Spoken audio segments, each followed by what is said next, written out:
Welcome to the Manga Mavericks session of Welcome to the Ballroom, the dancesport manga by Tomo Takeuchi that's been hyped up to be the big hit of the summer 2017 anime season, and we're going to give you a sneak preview of what's to come by talking about the manga today. Okay, so Welcome to the Ballroom was definitely a series that I had seen around for probably like a year or two, from people posting like 2-page spreads and just pages from the series in general and talking about how amazing the art looked. And I was like, yeah, I kind of agree. This looks pretty awesome. I'm really liking the look for this series. I guess for the longest time, like, it had been on my list. And then I think, a couple months later, Kodansha picked it up for license, and I was very excited for it. Because I think they've had the license for it like a year or two at this point. They've had it for a little bit. I keep forgetting that, because it just feels like they've licensed this yesterday when, they actually probably licensed this in, 2016, probably in the middle. I don't remember. It's not important. So it had been on my list, and I can't remember if it was you or me who decided finally, hey, we should probably talk about this. But I think it was you. Okay, yeah, because, I figured, with the anime coming up pretty soon, I think actually in, a week or two by the time we put this out, so we're coming up pretty soon, I figured, we should, or at least I should finally read it and talk about it, because I'd just been seeing it around so much, and I've always had an interest in reading it, and I got the first 3 volumes through Comixology. Again, definitely, that and Viz are probably the 2 places I buy most of my digital manga. Again, especially if you have, an Amazon account, and you can link those 2, and whatever you buy through Amazon digitally that would originally be, for the Kindle, you can also read on Comixology, so that's a great service there, but enough shilling. Yeah, so I read the first 3 volumes, and just to kind of get it out of the way overall before we get into, any nitty-gritty stuff, I don't know, I was almost afraid that I wouldn't like it as much as I would hope for. I can't really explain why, because it's I don't know, it didn't really grab me right away, because it takes a little bit to get to some of the dancing stuff. I think there is dancing in the beginning, but if I remember correctly, I don't think they really get into any real competitions until the second volume, unless I'm just remembering that wrong. End of the first volume. Yeah. I don't know, for some reason I was just kind of I'm really liking this, but it hasn't grabbed me yet. But that's also probably just because for some reason I was probably feeling pretty impatient that day, because I think by the end of volume 3, I was enamored with it. I was immersed in what was going on. If I had any more on me, I would have kept reading. Man, it's a real shame you didn't read volume 4, which is the end of the Tenpei Cup. And it's such a good conclusion. I know, I feel bad because I figured it probably that particular competition was going to finish in the first volume, but I really felt the end of I don't know if you want to call it a character arc for Mako, I think her name is. Yeah, Makoto, yeah. I thought the ending of volume 3 was for me personally, was a good place to kind of leave off of for now, because trust me, I do plan on getting back to this pretty soon, as soon as I get some more money here. But I thought the ending of kind of the sort of resolution of her character arc, along with Tatara and her becoming a better dancer through having Tatara as a partner, I thought it was so satisfying. And the more I just watched the 2 of them dance, I was just I just want them to dance forever. I want them to be happy forever. I was happy for two fictional characters on paper. It felt so good, and I loved it. From where I've read, and I've read all 5 volumes that are currently put out by Kodansha USA, I'm afraid that they won't be dancing forever. But they are pretty happy. I mean, I figured that, and again, I stopped at the end of volume 3, so this is just me making an educated guess. I had a feeling that, like, you know, Mako's probably going to go back to her brother at some point, and their relationship is probably going to start getting better, and like their relationships as dance partners will continue to grow from there. I wasn't like, I knew I shouldn't like expect it to last forever, but like, damn it, I just wish it did, because I really love seeing the both of them dance.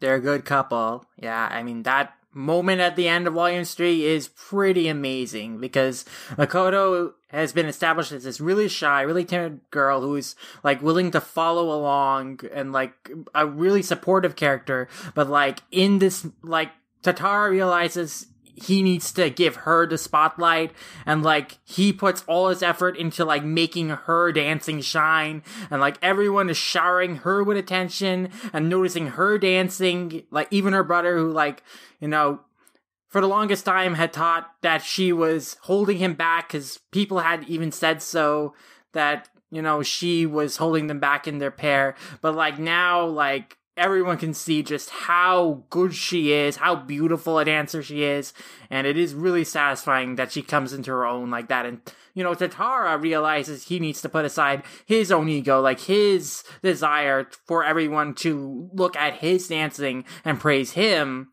and, like, support his partner. So it's, like, really great, like, character development for both of them there. It's, like, really satisfying.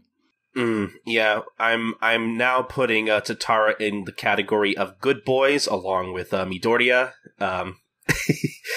But yeah, I like, because I think the ending of Volume 3, like the last one or two chapters of the volume, I think it's funny because I think that's where it like completely hooked me, because like those, like that portion of the volume just felt so cathartic. Mm-hmm. But, Sid, if you want to maybe talk about your general thoughts at all. Yeah, so how I got introduced to it. You've probably noticed that me and a lot of other people are really crazy about Shudon, the new sports soccer manga that's been running in Shonen Jump. Just started a couple weeks ago by Takumi Yokota. And I was a huge fan of his previous series, which debuted 2 years ago, called Straighten Up, which was also a dance board manga. And I was, like, super into it because it was super cute, and, like, it also had some really cathartic character arcs, and just, like, I loved all the characters. They were adorable, and, like, the dancing, like, did a really good job of depicting it and, like, making it, like, you know, come across as beautiful and, like, graceful. And I really like that manga. And a lot of people, you know, compared it to Welcome to the Ballroom, because that's also a dance board manga. Including me. Yeah. Well, I mean, you compared it without having read Welcome to the Ballroom. Yeah, to be fair, I compare, like, see, that was my thing, if I could just say real quick. Yeah, I remember not being too super into Straighten Up, because personally, I wasn't really a fan of the art style, and I really felt like, personally, without, again, not fairly, but, you know, without actually reading Welcome to the Ballroom, you know, from all of the art I had seen, you know, before I started to read it, like, I really felt like, I really feel like the art in Welcome to the Ballroom compared to Straighten Up really captures that, I guess that atmosphere, if that makes any sense, better. But that's just me personally. Didn't your mama ever tell you not to judge a manga by its cover, Colton? You know what? For somebody who tells people not to judge things by its cover, I feel like I do that a lot. To be fair, the difference in art style is actually really interesting to compare, and also why I think Welcome to the Ballroom is more successful than Straighten Up, but we'll get to that in a little bit. But so I started reading Welcome to the Ballroom. Well, I checked out Welcome to the Ballroom because I had heard it be compared to Straighten Up so much. And so I read the first chapter on like an illegal site, and I was like, you know, I'm not into like the site. It was more like the site that was, you know, bothering me, because there was like a bunch of ads and like this stupid dancing sunflower bear gif when their pages were loading that it started to annoy me. And then you try to block those ads, and then the website's like, oh, you can't use this website unless you disable ad blocker or whatever. Yeah, it's annoying. Don't go to illegal sites. They suck. They're terrible, and the scanlations aren't really that good. If anything, illegal sites are just a pain in the ass to try to navigate through. Yeah, exactly. But I checked out the first chapter there, but I didn't really register with me, and I also was just so turned off by the site that I was reading it on that I didn't feel compelled to continue it for a long time. But I always had been interested in continuing it, and so we made this plan to read this series a couple months ago. I think even last year we had planned to do an episode on Welcome to the Ballroom at some point. Yeah, we've been kind of throwing out the idea here and there a little bit, because I think we had known a little while back that, this was going to get an anime, and we figured, let's talk about this when the anime comes out. Exactly. So we scheduled it for, basically the week right before the anime is going to come out, and so I waited until right the day we're recording it to read everything that's been put out legally in English by Cadancer USA so far, the first 5 volumes, and I really enjoy this manga. I agree with Colton that it starts out slow a little bit, but at the same time, I think that was to the series' benefit, because it really did focus on establishing the character of Katara, and it really helped say you into these characters. So when the big the first big dramatic thing that happens in the beginning of volume 2 to Tatara's rival, and also in the beginning that's when he first dances on the ballroom is at the beginning of volume 2, and this is a big moment. Lots of big things come out of that, and I think taking your time to get that moment really paid off, and of course as the series continued on for that, it was really excellent just all the way through in terms of his writing. But I enjoy Welcome to the Ballroom a lot, and I think that its strength is definitely in its character writing. Mm-hmm. More so than its depiction of the dancing, because I feel it doesn't really give you too much of a sense of how they're actually moving. It's usually just a couple panels where they'll show a really dramatic pose, but I don't really get that sense of movement that I kind of feel I got with Straighten Up. But at the same time, what the manga does do really well, and this is where the art style is so important, is really capture the emotion and the sensuality of the dancing. With Straighten Up, the art style was extremely cute, and the tone of the series was a lot more laid back, and a lot more reserved. But with Welcome to the Ballroom, there's much higher emotional stakes, and it's much more passionate and much more they really play up the sensuality, the sexuality of the dances too. And I think that's to the series' benefit, because it really gets you into the raw vigor of what's going on. And there's also just some fun shonen-y action things that they can do with the roughness of the art style.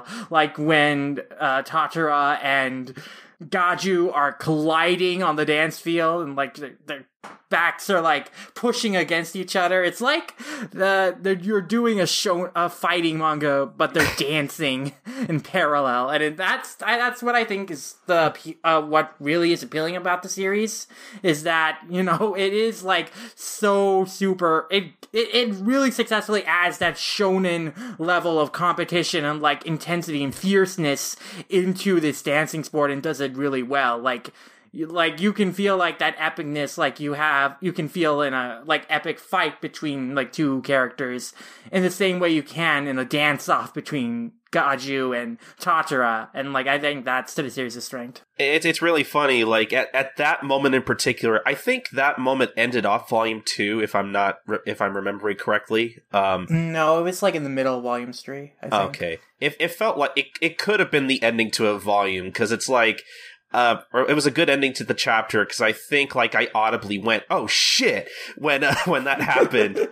So that was a really great moment, because like I was really sucked into the dancing at that point, and it was really fun to read and watch. And then like something just completely disrupts that, and it's like it really feels like an intense moment. Yeah, like the series, it really knows how to play up the emotions of its characters and deliver, and it succeeds mainly through the strength of its art and the style of its art, because it's very rough.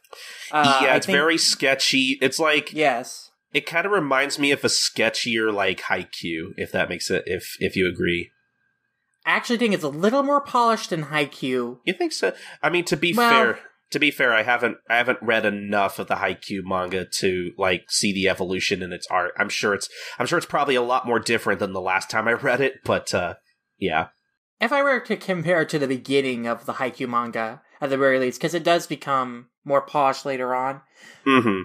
But yeah, Welcome to the Ballroom. His art is really effective and at like capturing the mood of a scene and the intensity of an emotion. And like these are very strong emotions. Like I said before about emotional stakes, like the main conflict in the Tenpei Cup is that, Tatara wants to convince got you. Well, yeah, also Shizuku. Like he's like focused on like kind of defeating Shizuku for her sake, like kind of bring her back down, and like to stay with Hyodo and like not go off of Gaju, and also for the sake of Makoto, who was Gaju's former partner, but he like ditched her for Shizuku, like without any compassion and like really callously, and so that really gets Tatara incensed, and like he wants to show Gaju like what that isn't right, like you can't just abandon your partner like that. And so the point of the competition is for Tatara to prove that Makoto is a better dancer than Shizuka, to show that Makoto can dance better than Shizuka, so that, like, Gaju will give up Shizuka and go back to being Makoto's partner. There's, like, really high stakes there, because Makoto really cares about her brother, even though he treats her so badly. Like, she just enjoys dancing with him, and, like, she really wants to get back with him. And Tatara doesn't want to see Shizuka go astray, and because he really respects the dynamic between Hyodo and Shizuka, because they're such a great pair, and so he wants to bring them back together, while, Hyodo can't, like, challenge Gaju himself, because, his leg's broken and whatever. So, like, they're, like, really unskilled compared to the Gaju-Shizuka pair, but, like, they are super in sync with each other because of, one, like, they just have very compatible personalities, and, body types, but also because of Tatara is just really good at like picking up like dance moves, and also gets a little more confidence in himself, and that confidence also helps improve Makoto's dancing, because he starts to learn how to take the lead in the dances a lot better, and that of course helps the partner to improve as well. So, they're still not that great a match against Gaju and Shizuka, but through the, like, entire competition, like, they slowly manage to figure out what's working about their dances, and, like, ultimately outshine them in certain moments, which is really satisfying. Yeah, definitely very cathartic, like I said earlier. Just kind of going back to the art a little bit. It's weird because I guess when I got to the portion of the series where we finally get to see more competitions, it was weird. I found myself not being super impressed by some of by some of the actual dancing, because, like you said, the art isn't really meant to like it doesn't really convey the dances like super well all the time. I actually found myself thinking at some points, like, I would actually like to see this animated, preferably, almost.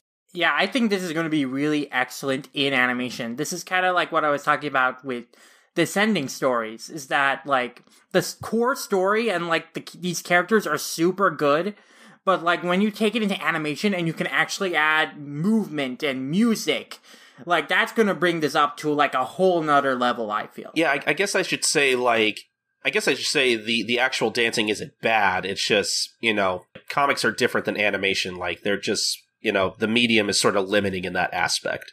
I mean, you can show, like, the sequence of a dance really well. Straighten Up had sequences where they just showed the dance, and they just showed multiple panels showing the steps in the dance, and that was really effective.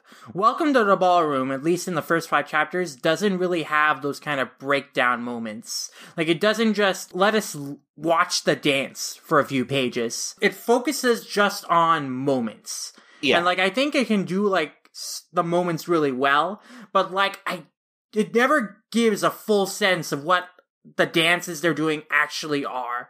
Like, I can't, like, really follow along, like, every step that they're doing. But, like, when you see a certain moment, like, it does look really cool.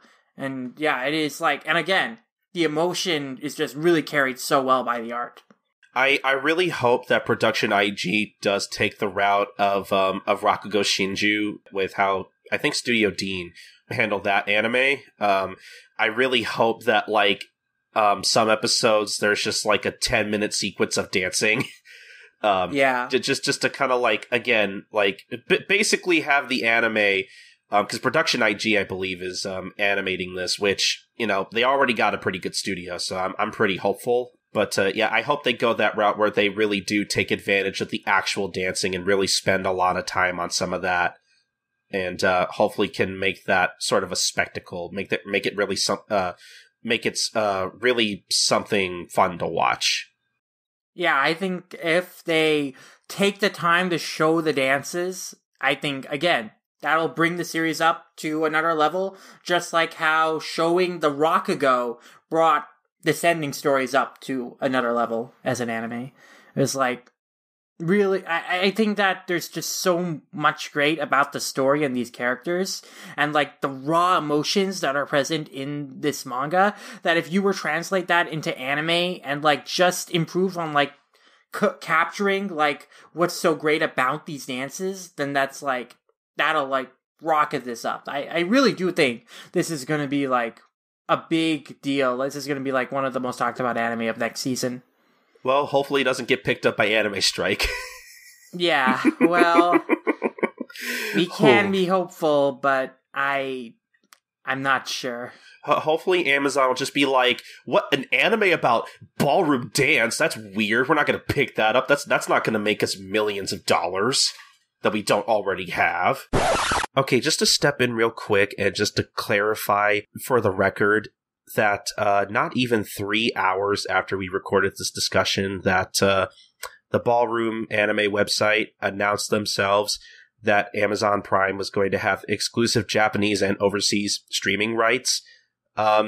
So, I guess specifically Amazon Prime, they didn't mention Amazon Strike in particular, but I mean, I'm sure it'll end up on Strike somehow. But either way, it's going to be on Amazon, so I guess we shouldn't have made that joke about it ended up being on Amazon because it came true. So we'll take the fall for that, guys. We're sorry. It's our fault. And now back to the show. Yeah, but let's not talk about Anime Strike. Yeah, let's not. Really like about Welcome to the Ballroom story is also that it's pretty non-traditional. Like, this is not a school sports kind of story. This is, like, a club kind of story. Like, Katara is, like, going to, just this dance club that's not affiliated with his school, and he's taking, like, private lessons with Singoku, who, I feel like Singoku is very much like the Takemura to Tadara's Ippo. In that, he's, like, a very similar character to Takemura in, Hajime no Ippo, and that, like, he's a professional, like, he's been doing this for a while, he sees something in the protagonist, and, like, he has this very, like, rough demeanor, and makes jokes on the protagonist and can be a little crude sometimes, but like he knows his stuff and he respects the sport more than anyone else, and he will call you out for not doing something right or not taking things seriously. So I think they're very similar characters, so that was very interesting. But can I just say I am not a fan of Sengoku. I think he's a very interesting. I think he's kind of an unpleasant character in some portions. Why would you say that? I don't know. Like I don't really like his brash personality, and I don't know. He just some of his actions really kind of annoy me, where he's the kind of character where, like, if he was like a real life person and he did the stuff that he does, I would be super annoyed. I don't know, like, I guess we can just kind of go real quick to, like, because I think near the end of the first volume, like, Hyodo can't dance with Shizuka because Hyodo, basically his leg's broken or whatever, and he's just kind of off wherever, and like they can't find him, and they gotta, like, get somebody to dance with Shizuka so they don't have to drop out of the competition. So basically, instead of just like dropping out and being like, yeah, we can't do this, we can't go out there, because substituting a dancer is apparently like grounds for disqualification, and that's what ends up happening. Just to kind of jump ahead, but Sengoku makes Katara basically go out as Shizuka's partner instead, to try to pull one over on the judges, try to make sure they stay in the competition. And like, I don't know, like I thought that was an interesting development, like that got my attention, like, oh, I really want to see like where this goes. But it's like I hate the way he handles the situation, because I think he's all like, he like takes no responsibility for it. He's just kind of like, oh, well, I had to do it. Like, what's wrong with that? And he like constantly blames Katara for it. And I thought that was so angering, and I hated it. Man, you would hate Takemura and Hajime no Ito.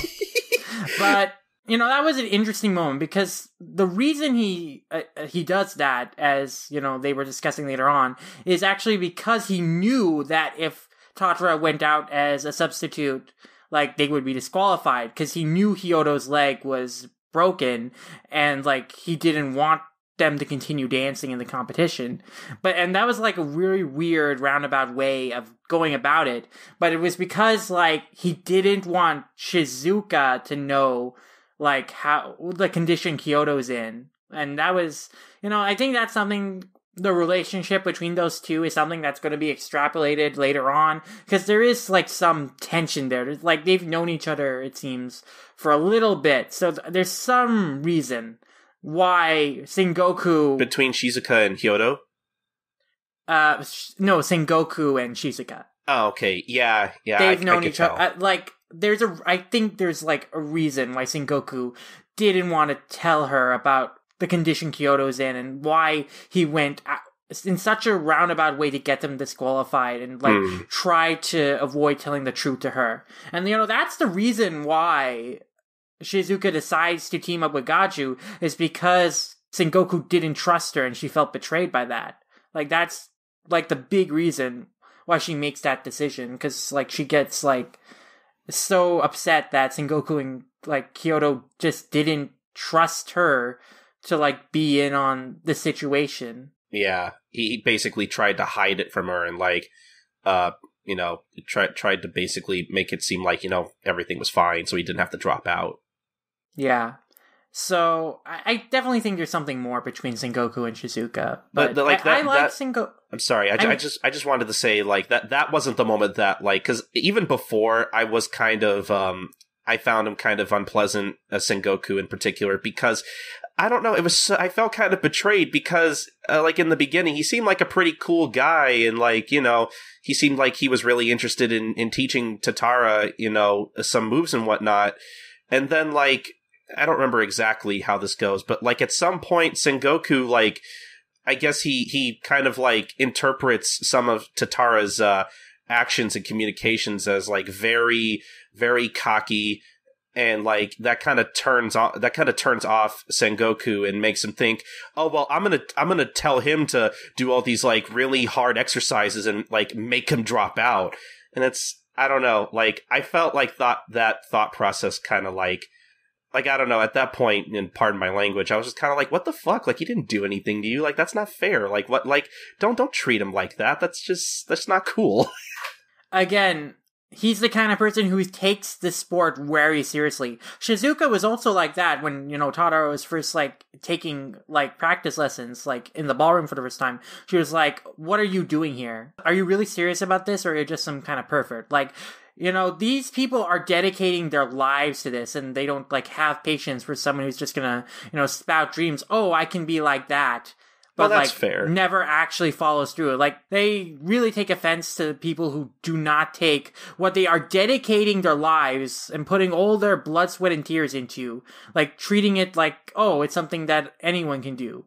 Like, because it takes work. That's totally fair, and I guess when you put it that way, I kind of understand. But I guess I would agree with that more if it weren't for the fact that that's obviously like when Katara says things like that, like, oh, I can do this. Like I don't think he really realizes the full, like, I guess, he doesn't realize, like, the extent of, like, the things that he's saying. Like, he doesn't realize, like, what that means to them. Like, he doesn't come off malicious about it.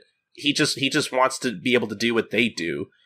Yeah, but even the naivete is just as annoying as, like, a cocky attitude. In some respects, it can be even more infuriating because the person isn't taking it seriously at all, and is just very nonchalant about it. But, we're also very sympathetic to Tadara because, like, we are reading through his perspective. But, like, Singoku at this point doesn't really know that much about Tadara, so he just doesn't know where he's coming from or, like, how he's just been inspired. So, like, I bought, like, that reaction. Again, this is like exactly something that like happened in Hajime no Ippo, with Takamura and Ippo. So, I mean, I don't know. I just don't feel like angry about the kind of character Sengoku is. I just find him humorous. I will say, when you're the way you put it makes me kind of understand a little better. So I'm in the future, I might not be as hard on him, but I still feel like sometimes his overall personality kind of turns me off, and I'm just like, you're not funny, you're just annoying. Well, Singoku is certainly not a person that would probably be great to hang around in real life. No, he sure wouldn't. In Volume 5, we meet his dance partner, Chizuru, and they literally fight each other, like, in between, like, their dances. Like, they start literally beating each other up to the point they start bleeding, and it's hilarious, but it's like, wow, this is like some dysfunctional relationship.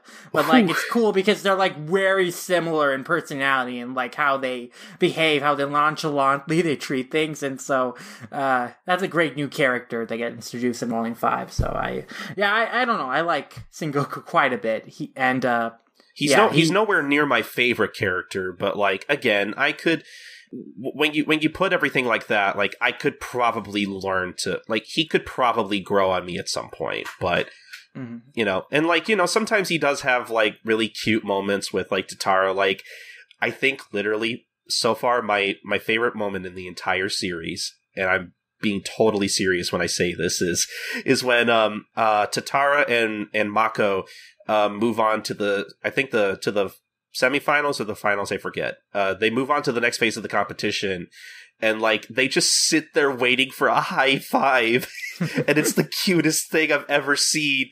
And then Sengoku's like, no, he slaps his hand and goes, yeah, let's just wait till we're done with the competition. Like, I actually thought that was really cute, and I loved it. There are two great moments of encouragement Sengoku gives in Volume 4 that are, like, really powerful. One is, like, when Tadara is trying to do this very complicated dance step, and, like, Sengoku yells out to him, don't do it, because, like, he sees just how exhausted Tadara is, and, like, he, like, literally just almost, like, collapses, and, like, Sengoku, like, holds him up and is like, dude, you're, like, overexerting yourself. And then later on, like, in the final round of the competition, like, Tadara is looking to him because he wants to do Sengoku's, like, special set. And, like, you know, he looks at Sengoku, and before Sengoku, of course, like, told him, like, not to do it. But, like, this time Sengoku's like, go kick some ass. And he's like, and that's like, yeah, that's a great moment. So, you know, I like the mentor relationship that Sengoku has with Tadara. Cause I like their relationship. I think the relationship, I think, is growing on me. I just personally, I don't know, like, I'm in this mindset where it's like, I keep thinking about what it would be like to know a person like Sengoku in real life, and I think that's why sometimes I'm turned off by his personality as a character. But I do like their relationship. I do think it leads to a lot of great moments. I mean, a couple that literally is beating each other up to the point that they're bleeding in real life is certainly not healthy as an actual real life thing. But this is a manga, so it's wacky. They're not and real funny people, so it doesn't matter. It's wacky and funny. But yeah. I like all the characters in the series. I think they're all really interesting, and they have, like, unique things about them. Like, even, like, Gaju, who, you know, first is established as this brash, like, really, you know, despicable kind of guy in terms of his personality. And, like, he's also very horny when he wants to be. Yeah, that too. But, like, even Gaju, like, we kind of get into his head a bit more as the, you know, competition goes on, and, like, you know, we see like more sympathetic sides to him, and, like, you know, he does care about his sister on some level, even though like he's being so mean to her. And, you know, he also really just is passionate about dance sport and wanting to be really good outside of, you know, his infatuation with Shizuka. And, like, he grows, like, a respect for Tadara, and, like, by volume 5, like, they're kind of buddies now. So it's like, yeah, Gaju has a good arc. All the characters have really good arcs. Gaju's actually, he's not a terrible character, as much as sometimes I hate him, because it's like, oh, why you gotta treat your sister like that? That's not cool. But, like, yeah, you know, I don't find myself hating his character as much as I feel like I should. It's kind of interesting. Yeah, I mean, you can understand where he's coming from at times, and, like, there's also just that you gotta respect just kind of his passion and just, like, you know, how enthusiastic he is in the dancing. Yeah, like, he gets literally fired up. That's pretty amusing. I also like, I do like Hyodo. Like, I think I tweeted at one point that Hyodo was the real MVP, because, like, even though it was a pretty reckless decision on his part to not tell Shizuka in the beginning at that first competition about his injured leg. I don't know, something about that. Like, I really respect that about him, almost, because it's like, you know, just because he's injured doesn't mean he's still not going to go out on the dance floor. Like, I really kind of have to admire that dedication to his craft a little bit, even if it was not really a good decision to do so. Yeah, you can't help but admire, like, a character who is willing to push themselves so far to their breaking point just for the love of their, you know, chosen sport or profession. God, like, when he's dancing and then, like, he at some point, like, stomps his foot, like, you could tell, like, he's in pain, and he just bears it, and, like, I really couldn't help but respect him in that moment in particular. He really loves to dance. Like, there's just this great moment in Volume 4. He gets so inspired by Tadara and Makoto's dancing and Gaju and Shizuka's, like, in the final round, like, that he just starts, he's like, in crutches, but, like, he gets up and he's also, like, tapping his feet and dancing, and is like, man, this guy, he just really loves dancing. Like, he just can't help himself. He's very passionate about his about the sport, and I really respect that about him. He's a good rival for Tadara too. Like, you know, he's like on another level, but he's, like, also, you know, he treats Tadara seriously. It's like, he's okay. You want to challenge me next year at this competition? Okay, fine. I'm looking forward to it. Like, I like that kind of rival. Like, the kind of rival who, like, respects his opponent and is, like, waiting for them to reach their level and, like, challenge them. Yeah, a healthy rivalry is something I really enjoy. I guess I can't really think of anything else I really want to talk about besides just Katara as a protagonist. Like, I think the reason I don't know, it's really weird because, like, you know, I'm not like particularly against sports manga because, you know, I've read a few. Like, you know, I love I Shield 21 and I love Slam Dunk. And, you know, like, besides those two, I actually haven't read too many sports series outside of that. Not necessarily, I don't know, sometimes because I might not have an interest in a particular series, or I'm just slow and I don't get to manga as fast as I would like to. But, I think, what separates, like, I Shield 21 and Slam Dunk from, like, certain sports series, I can't really think of off the top of my head. Like, I think, I like the kind of setup in a sports series where you kind of have your protagonist and they're not necessarily looking to get into any sports, but like they're kind of suddenly dragged into a sport. And then from there, they realize the more they participate, oh, I actually am like really in love with the sport. Like, this is what I want to do. Like, I really like that kind of, I like that setup for certain characters like Senna in I Shield 21, who, you know, he didn't necessarily had an interest in football, but like he had the ability to become a running back on a football team, and he eventually became very good at what he does, and he really grew as a person, you know, from participating in that sport. And even like I said, Slam Dunk earlier, Sakuragi, he got into basketball not necessarily because he was interested in basketball, because he wanted to get a girlfriend. But he learns eventually that, oh, I actually like basketball. Like, this is actually fun. I want to keep doing this. And I think that's why I'm so invested in Tatara's growth as a character. And I think that's honestly my favorite thing about this series so far is I wasn't expecting to be so invested in this character, but I really am. It's like, I think Welcome to the Ballroom for me is the most interesting when it dabbles in Katara and his feelings on dancing and how it relates to his growth as a person and as a character. There's a moment I really like in the beginning where I think it's in volume 1 where Katara overhears two teachers basically talking shit about Shizuka and her involvement in dance, and like, you know, they're being conservative and prude and being like, oh, well, she's a part of ballroom dance, like that's most unorthodox, oh, that's not appropriate or whatever. And you know, it's interesting to see other people react to ballroom dance and kind of see how Katara reacts to everybody else's reactions to like what ballroom dance and their kind of preconceptions of it. It like at some point I felt like I was reading Footloose the manga.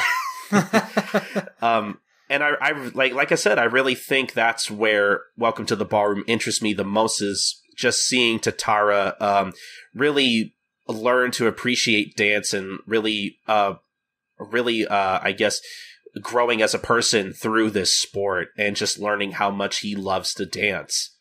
And especially like in volume 3 when like, you know, he's, I think it's, during that last kind of, part of the competition in volume 3, where we get a lot of Mako's character growth as well, where, I love that moment where Katara, you know, he's just like waiting to dance. Like he just, where he's just like waiting for the music to start and he's just thinking, come on, like I want to start, like I want to dance already. Like he's so excited and you can't help but like kind of feel excited with him. So I will give this manga this, that like I'm very impressed with how easily I'm able to get sucked into the growth of these characters, especially Katara. Like I want to see how this kid grows, and I want to see where his growth and where his love of ballroom dance goes.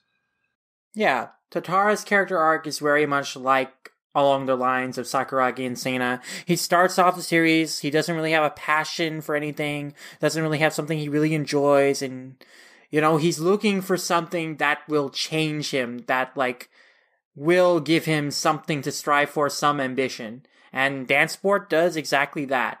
And, you know, it's really cool to see his growth in the series as he, like, gets super impassioned into the sport, develops these rivalries that continue to push him forward, and make him try even harder. And yeah, it's very satisfying. I do like his growth as a protagonist. Like, my overall perception of Katara is like kind of like what they're describing with the flower and the frame, in that like, you know, I feel like Katara like doesn't like on his own. I don't know if he like really stands out too much against other manga protagonists, but like his character like brings out the best of everything that I like about this series. So it really holds it together. Like a frame will hold the painting together, like his character arc holds the series together. In the end, it says a lot about like how strong his character is and like how like good the character writing in the series is. And yeah, I really do enjoy Katara. Like he's not my favorite thing about the series maybe, but like his character arc is what is really holding it together. Yeah, his arc is, I feel like rightfully so, like what I'm the most invested in. But I guess that really goes without saying. But yeah, this is a really cool series, really cool manga, and I think that, you know, hopefully with like the right enhancements will be an excellent anime, and I'm really looking forward to it. I'm really hoping, like, I'm hoping for good things for the show. Like, I can't wait to see the first episode. Yeah, it will be something, I'm sure. I mean, I hope it will be something. But yeah, I mean, I am already predicting that the entire anime is going to be this Tenpei Cup, because it's like the perfect length for one core. So okay, yeah, I could see that too. I'm really looking forward to seeing like all these moments animated, because I mean, the series, like we said, really succeeds in the raw emotion of everything. But I think that about does it for our discussion. Yeah, I think that's about it. Yeah, basically just, you know, if you have an interest in Welcome to the Ballroom, if we've persuaded you at all, go out and read it. You can buy it digitally like I did through Comixology, or you can buy it physically if you want to as well. Like it's legally out there, so if you have an interest in it, you should definitely go pick it up and check it out. But yeah, it's a good series and people should check it out. Definitely.